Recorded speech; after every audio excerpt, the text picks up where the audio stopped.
When you have a bad habit, say pornography, say adultery, extremely bad.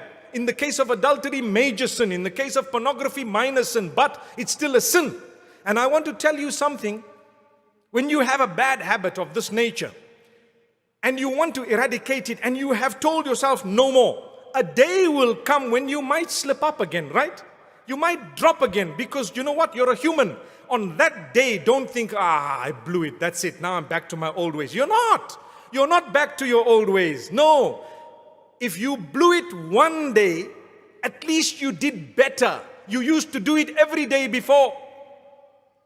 Now it happened today, but you're going to turn back to Allah immediately and say, you seek forgiveness once again, and you're not going to do it again, and you stop it. So the gap between your falling would be bigger and bigger until a day will come when you will totally stop it.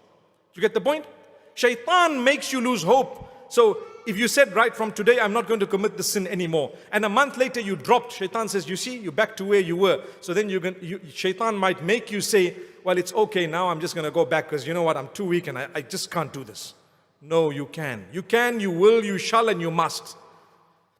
If you fell a month later, get up, seek the forgiveness of Allah. You might fall 6 months later. How's the gap? Bigger. Is that an improvement? It's like smoking 3 cigarettes from 30. You see, big improvement. After that, you might fall a year later. What happened? You must get up immediately and promise Allah that you're going to stop it and you're not going to do it again. That's the condition. Then you can eradicate that bad habit. Otherwise, if you're going to give up every time you fall, we all fall. We all fall, myself included. We are human beings. We will fall. Allah wants you to be dedicated. If you missed one salah, does it mean you must stop all your salahs? No.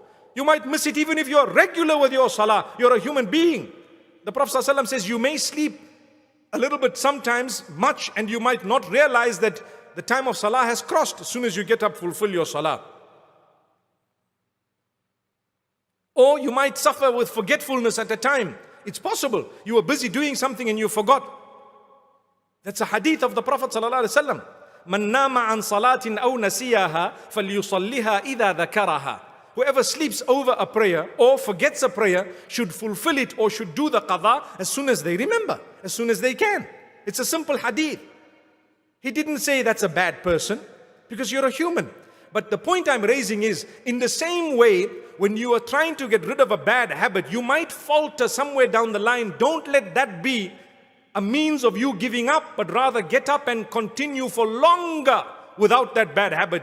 In the same way that if you were to miss a salah, you won't just throw in the towel and say no more salah for me because I missed one, but rather you will make sure you do the qadha, you seek Allah's forgiveness, you continue further, and you try your best not to miss a salah. Perhaps years will pass and you wouldn't have missed a salah. May Allah keep us all strong.